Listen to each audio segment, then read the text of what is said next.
आपके अंदर जहर भरा हुआ SC ST OBC के बच्चों के प्रति, आप उनका मानसिक शोषण करते हो। बड़े बड़े कॉलेजों में 118% की वृद्धि हो गई है, तब जाके ये नए नॉर्म्स आए, ये नई गाइडलाइन बनी है। और अभी इसमें एक केस रजिस्टर नहीं हो, आप लोग आंदोलन करने चल दिए। ये आपके सामने है। कब तक इस देश में पायल तडवी या रोहित वेमुला, डेल्टा मेघवाल जो है, हमारे बच्चे मरते रहेंगे? ADGP रैंक के हमारे IPS पूरण कुमार, उन्होंने सुसाइड किया, सुसाइड नोट लिखा कि जातीय भेदभाव के कारण मेरे साथ ये हुआ, तो वो मर गए। लेकिन उस परिवार के ने जिनके खिलाफ FIR कर दी, एक व्यक्ति को पुलिस ने अरेस्ट नहीं किया। इनसे वही लोग डर रहे हैं जो अपराध की सोच रखते हैं अपने मन में, जो ये सोच के बैठे हैं कि हमें SC ST के जो पढ़ने वाले बच्चे हैं उनको टॉर्चर करना है इस नाम पे। लेकिन आप आर्थिक आधार पे 10% आरक्षण भी लेते हो और फिर आरक्षण का विरोध करके SC ST OBC के लोगों को अपमानित करने का भी काम करते हो। सैन समाज को नव्वा कह देता है, आप कश्यप नहीं कहते हो, आप झीवर कहते हो हमारे लोगों को अपमानित करने के। आप प्रजापति नहीं कहते हो, आप कहते हो कुम्हार। आप यादव नहीं कहते हो, आप कहते अहीर और बढ़ई के, विश्वकर्मा समाज को बढ़ई के कह के आप जो है आप अपमानित करने का काम करते हो। क्या हम नहीं जानते हैं? कुछ OBC के साथियों को जो घमंड हो गया था, वो भी अपने आप को स्वर्ण समझने लगे, तो उनको भी आपने बताया कि इस नॉर्म्स में कि उनको भी उनका भी उत्पीड़न होता है। क्योंकि स्कूलों में बैठे, हायर सेंटर में बैठे द्रोणाचार्य एकलव्य का अंगूठा रोज काट रहे हैं या कटवा रहे हैं। अरे मैं भूल गया, वो भाईचारे का भूत कहां कितना जल्दी उतर गया आपका 2 ही दिन में। ऐसे मंडल कमीशन पे आप लोग हिंदुत्व भाईचारे की बात कर रहे थे ना, अरे वो भाईचारे वाले बंधु कहां गए? सब लोग जो भाईचारे की बात कर रहे थे कि हम सब लोग भाई हैं, हिंदू भाई भाई, जात पात की करो विदाई। अब ये जब आपके दलित पिछड़े भाइयों को अधिकारों के संरक्षण के लिए कुछ मिलने लगा है, वो भी आपसे ही बचाने के लिए कि आप उनका जातीय आधार पर उत्पीड़न न करो, तो कहां गया भाईचारा आपका? बाबा और तमाम जो है घूम रहे थे, जात पात की करो विदाई, हिंदू भाई भाई, और तमाम जो रोज वो संगठन घूम रहे थे, पानी पी रहे थे, पिला रहे थे भाई भाई। कहां गए भाई भाई? अब भाईचारा कहां गया आपका? एक ही दिन में उतर गया भूत भाईचारे का। जब बात आई इन वर्गों के सशक्तिकरण की, इन पे होने वाली हिंसा को रोकने के लिए, तो भाईचारा उतर गया आपका। कहां है वो पत्रकार साथी जो सरकार के हर जो है कानून में उनकी अच्छाइयां गिनवा रहे थे? आज क्या हुआ? जब किसानों के खिलाफ कानून बनते थे तो आप अच्छाई गिनाते थे ना।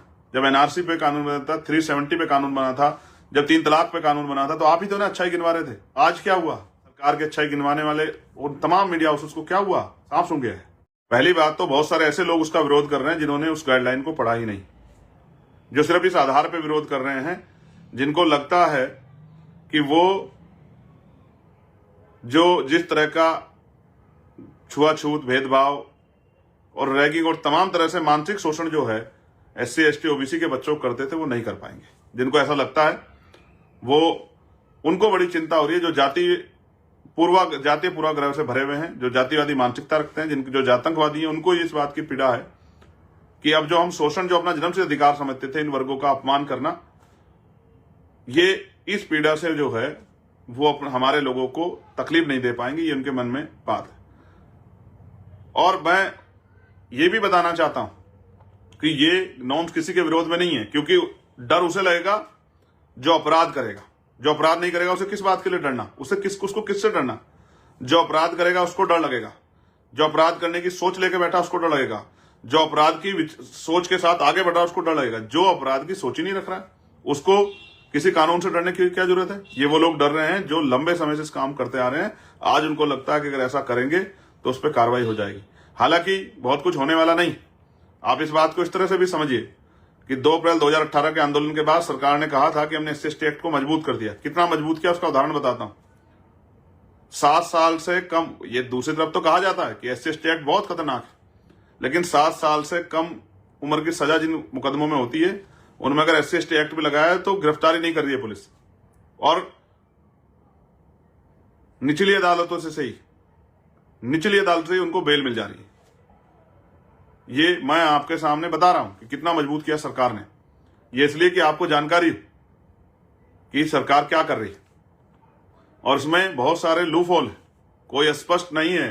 ये जो है स्पष्ट रूप से कोई कानून नहीं है कि क्या क्या चीजों को हम लोग उसकी मान्यता में लाओगे। और इसमें आपने जोड़ दिया है आर्थिक रूप से कमजोर वर्गों के बच्चों को, दिव्यांग जन बच्चों को। तो आर्थिक रूप से कमजोर वर्ग के जो बच्चे हैं जिनका आप जिक्र करें, तो EWS के अकॉर्डिंग जो है अंडर में, वो तो सारे स्वर्ण जाति के। तो आप किस आधार पर कह रहे हैं कि कानून स्वर्णों के विरोध में? अब हमारे लोग इतने बेवकूफ नहीं रहे कि आप उनको कुछ भी पढ़ा दो और वो लोग पढ़ने लग जाए। ये जो विरोध है ये सब पॉलिटिकल विरोध है, और ये जानबूझ के इसलिए किया जा रहा है कि किसी दूसरे मुद्दे को डाइवर्ट करना चाहते हैं। मैं आपको हालात बताता हूं। 45 केंद्रीय विद्यालय हैं देश के अंदर। उन 45 में से सरकार ने कितना सामाजिक न्याय किया है, इसका उदाहरण यह है कि 45 में से एक एसटी के वाइस चांसलर हैं, एक एससी के वाइस चांसलर हैं और 5 ओबीसी वर्ग के वाइस चांसलर हैं, जिनकी आबादी 85% है। उनके 7 कुलपति हैं और 38 स्वर्ण जाति के वाइस चांसलर हैं।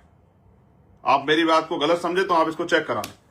दूसरा, 80% बैकलॉग है पिछड़े वर्ग के बच्चों का, पिछड़े वर्ग के प्रोफेसरों का, असिस्टेंट प्रोफेसरों का, एसोसिएट प्रोफेसरों का, और 83% का बैकलॉग है एसटी के बच्चों का इन्हीं पोस्टों में, और 64% का बैकलॉग है एससी के बच्चों का, एससी के प्रोफेसरों का, असिस्टेंट प्रोफेसरों का, एसोसिएट प्रोफेसरों का। ये बात मैं आपको इसलिए बता रहा हूं कि मैं यहां बैठता हूं वेलफेयर कमेटियों की मीटिंग में और तमाम जो है कमेटियों की मीटिंग में मैं देखता हूं, मेरे पास रिकॉर्ड में आते हैं, मेरे एप्लीकेशन आते हैं। कोई ऐसा सेंट्रल पीयूसी नहीं है जहां के लोगों को, जहां के अधिकारियों से हमें बात ना करनी पड़ती हो कि आप गवर्नमेंट की गाइडलाइन को फॉलो करो, डीओपीटी गाइडलाइन को फॉलो करो, रोस्टर को फॉलो करो।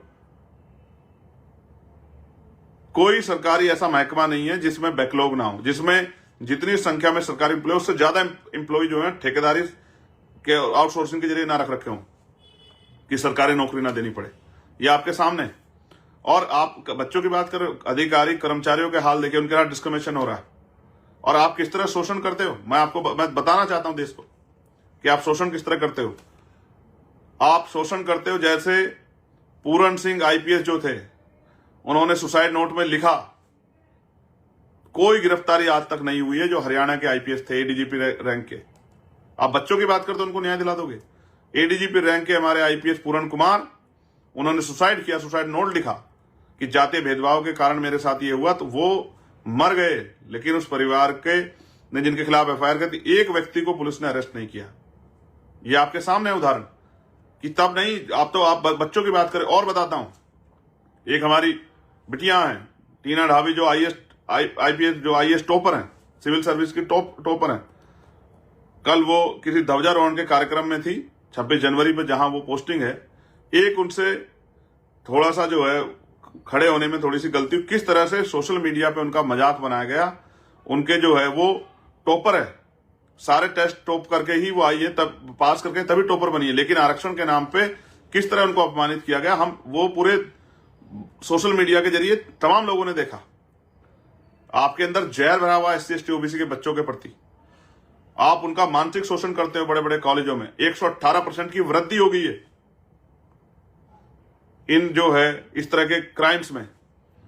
तब जाके ये नए नॉर्म्स आए, ये नई गाइडलाइन बनी है। और अभी इसमें एक के रजिस्टर्ड नहीं हो, आप लोग आंदोलन करने चल दिए।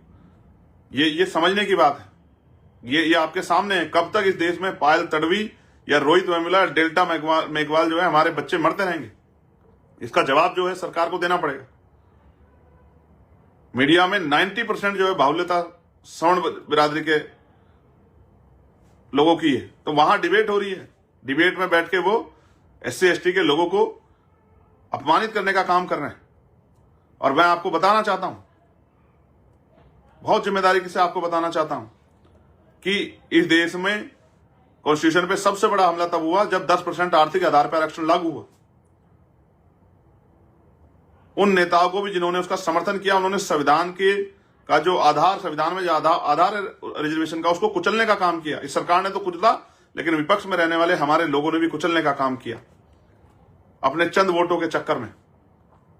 और उसका परिणाम यह हुआ कि आर्थिक आधार पर आरक्षण 10% लागू हो गया, जो संविधान का वॉयलेशन था, जो आधार रिजर्वेशन का कॉन्स्टिट्यूशन में उसका वॉयलेशन था। और यहां से तो हुआ उस असंवैधानिक कानून को, उस असंवैधानिक जो पास हुआ बिल, कानून बना, उसको जब चैलेंज किया सुप्रीम कोर्ट में, तो सुप्रीम कोर्ट में बैठे जज, जिनकी जिम्मेदारी थी, जो सारे स्वर्ण जाति के जज थे, उन्होंने उस कानून को भी, उनकी जिम्मेदारी है कि संविधान की व्याख्या करें, उन्होंने भी उस वायलेशन को सही माना। जब संविधान में आर्थिक आधार पे रिजर्वेशन का कोई प्रावधान नहीं है, फिर भी सुप्रीम कोर्ट के जजों ने सिर्फ इसलिए कि स्वर्ण जाति के बच्चों को लाभ मिल जाए, इसलिए उन्होंने उसको सही माना, फिर भी देश ने कोई विरोध नहीं किया।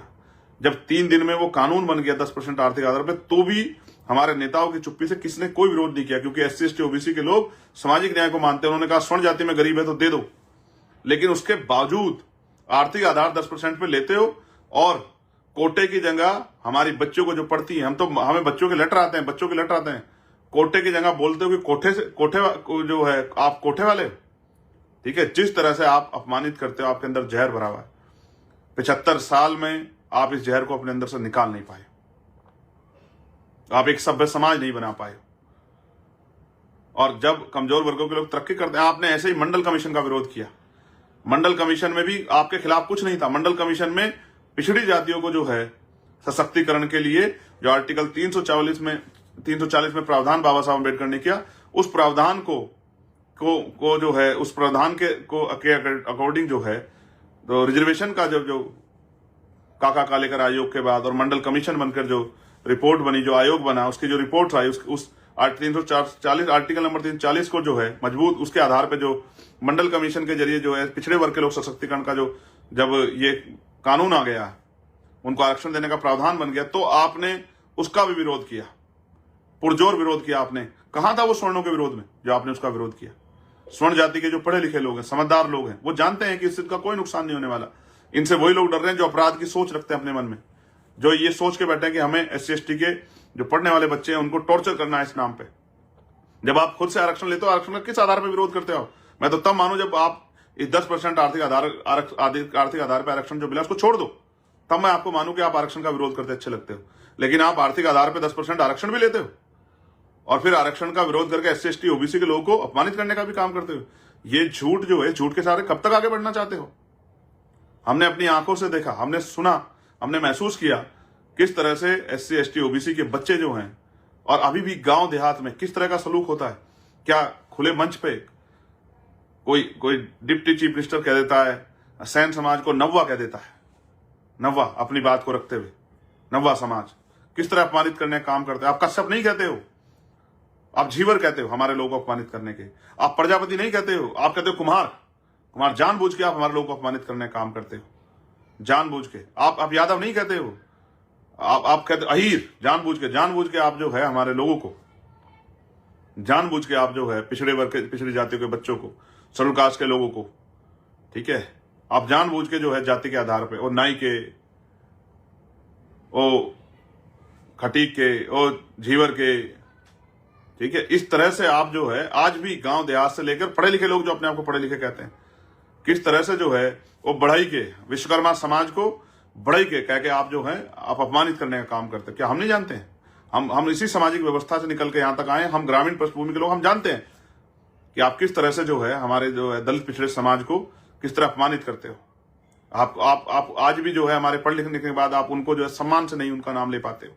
ये सब हम लोग देख रहे हैं और मैं धन्यवाद दूंगा एक ही बात के लिए कि इस नॉर्म्स में आपने एससी एसटी के साथ ओबीसी को भी जोड़ा, ओबीसी को भी जोड़ के आपने बताया कि हम ये जाति के आधार पे जो कुछ ओबीसी के साथियों को जो घमंड हो गया था, वो भी अपने आप को स्वर्ण समझने लगे, तो उनको भी आपने बताया कि इस नॉर्म्स में कि उनका भी उत्पीड़न होता है। जिस भाईचारा को बनाने के लिए एससी एसटी ओबीसी के हम लोग इतने लंबे समय से प्रयास कर रहे थे, आपने अच्छा किया, बना दिया।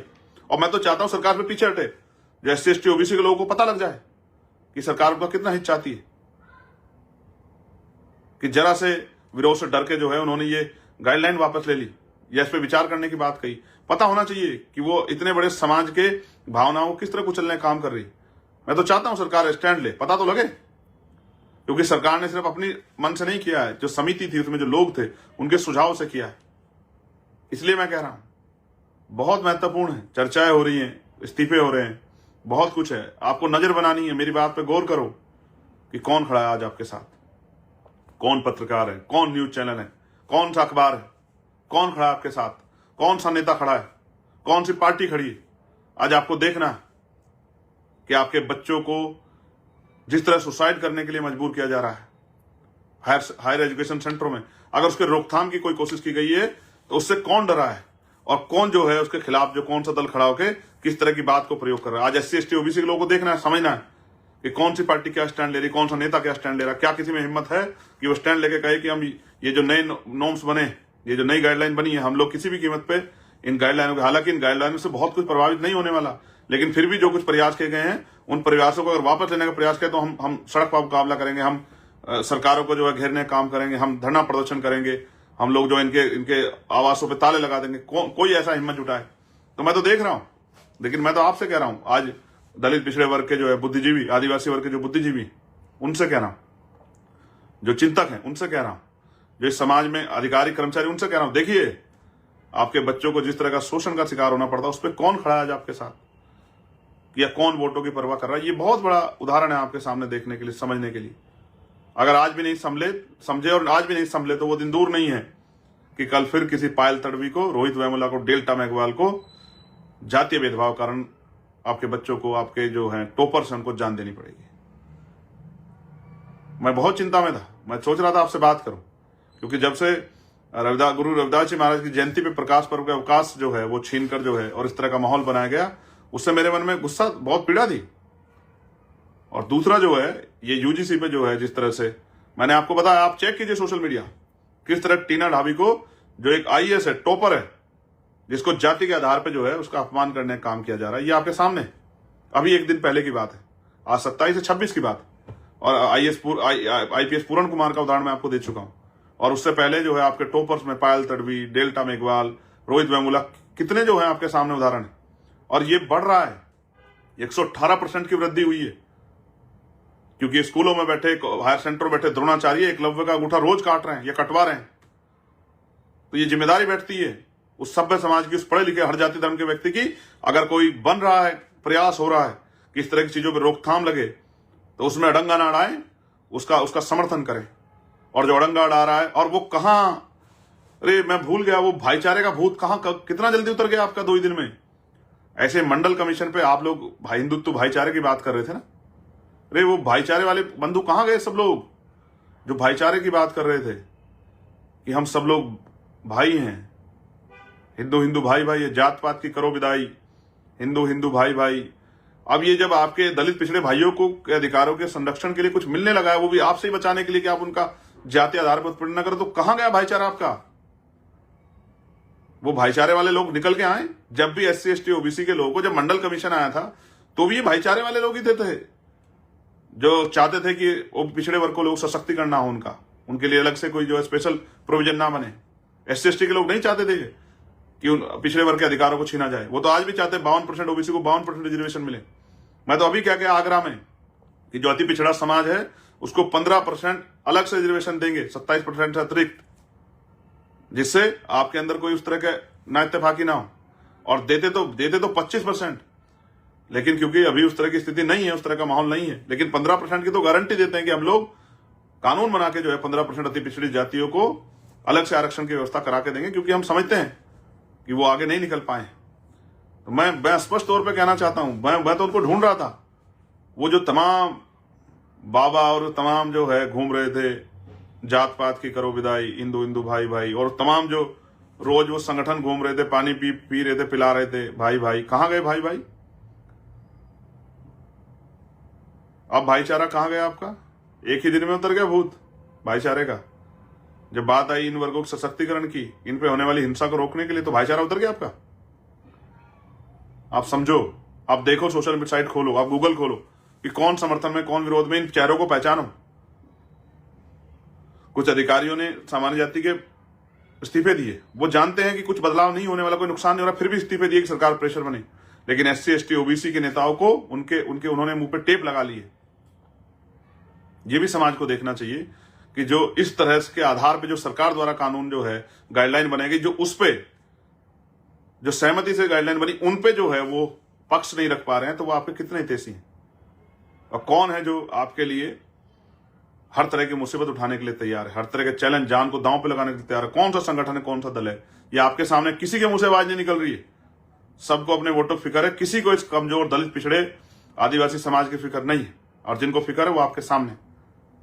आप देखो, यूट्यूब चैनल देखो जिनको आप रोज देखते हो, पत्रकार देखो जो आप देश में आके लिबरल के नाम पे जो है आपके सामने बहुत सारी चीजें रखते हैं, लेकिन आज वो भी जो है सत्यता के साथ नहीं खड़े हो पा रहे हैं। आप देखो उन हैंडल्स को जो बहुत जो है सरकार विरोधी बातें भी करते थे, उनको भी देखो किस तरह से उनके रंग बदले हैं। और वो जो हिंदुत्व का नारा लगा के आपकी गलियों में घूम रहे थे कल तक, भाई भाई का नारा लगाते हुए, उनके भी बदलते हुए चरित्र को आप देखो। और SC ST OBC के पढ़े लिखे अधिकारी कर्मचारी रिटायर्ड कर्मचारी, रिटायर्ड अधिकारी, चिंतक, अधिवक्ता, प्रोफेसर, मैं आप सबको भी कहना चाहता हूं, SC ST OBC के सब भाइयों को, कि देखो कौन आपका अपना है, कौन आपके अधिकारों पे कैंची लेके बैठा है।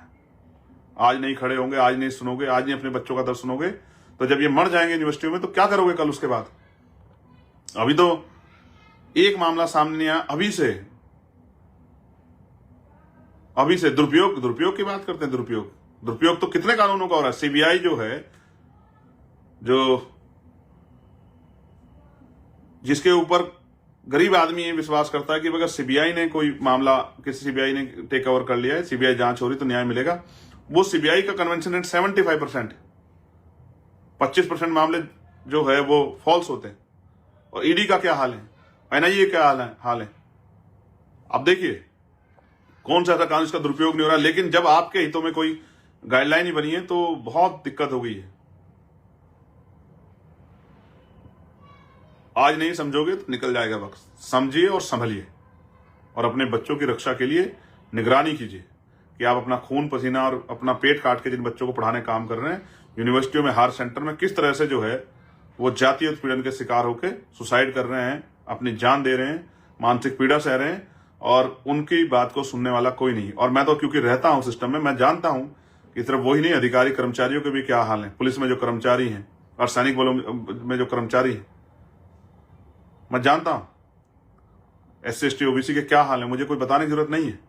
मैं कोई चांद से नहीं आया, कोई इंग्लैंड से नहीं आया, कोई अमेरिका से नहीं आया। मैं यहीं इसी मिट्टी में, यूपी की, जहां खाटी राजनीति होती है, जहां जाति जो है वो पैदा होती है, जिसका स्वरूप देखने को मिलता है, जहां ग्रामीण क्षेत्रों में जातियों का जो है, जातियों के गढ़ हैं, मैं वहीं से आया निकल के। मैं सब जानता हूं कि किस तरह दफ्तरों में अधिकारी कर्मचारी परेशान है, ट्रांसफर, पोस्टिंग, सस्पेंशन, किस तरह कलम फेर के किस तरह SC ST OBC कर्मचारियों को जो है किनारे लगा रखा है इन सरकारों ने। ये सब आपके सामने। धन्यवाद, आपने मुझे सुना, और मैं आशा उम्मीद करूंगा कि आप अपना जो है विचार भी इस पर रखेंगे, व्यक्त करेंगे कि आप क्या सोचते हैं। और मैं भी चाहूंगा कि आप नजर भी बनाएंगे कि कौन आपके साथ खड़ा है, कौन आपके खिलाफ खड़ा है, कौन चाहता है कमजोर वर्गों के बच्चों को जो है, जो उनके प्रोटेक्शन में जो गाइडलाइन बन रही है उनको खत्म कर दिया जाए। कौन नेता, कौन पार्टी कहां खड़ी है, सर्च करो। अपने बच्चों को होगी वो सर्च करके आपको बताएं कि किस पार्टी का क्या स्टैंड है, किस नेता का क्या स्टैंड है, किस मीडिया हाउस का क्या स्टैंड है, कौन जो है, और वो कहां है वो पत्रकार साथी जो सरकार के हर जो है कानून में उनकी अच्छाइयां गिनवा रहे थे। आज क्या हुआ? जब किसानों के खिलाफ कानून बनते थे तो आप अच्छाई गिनाते थे ना।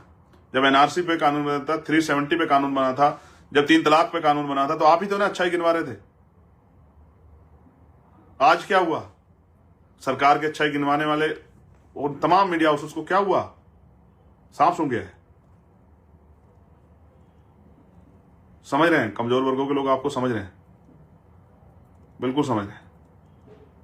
और नहीं समझ रहे हैं तो मेरे लाइव के बाद समझेंगे। ये पाल, प्रजापति, कश्यप, सैनी, मौर्य, शाक्य, कुशवा, बिंद, राजभर, केवट, मल्ला, निषाद, विश्वकर्मा, सैन, ये समझेंगे। ये चमार, वाल्मीकि, पासी, धोबी, कोरी, खटीक सब समझेंगे। महार, ये सब समझेंगे, इनको समझ आएगा। ये जाट, गुजर, यादव समझेंगे सब लोग ये।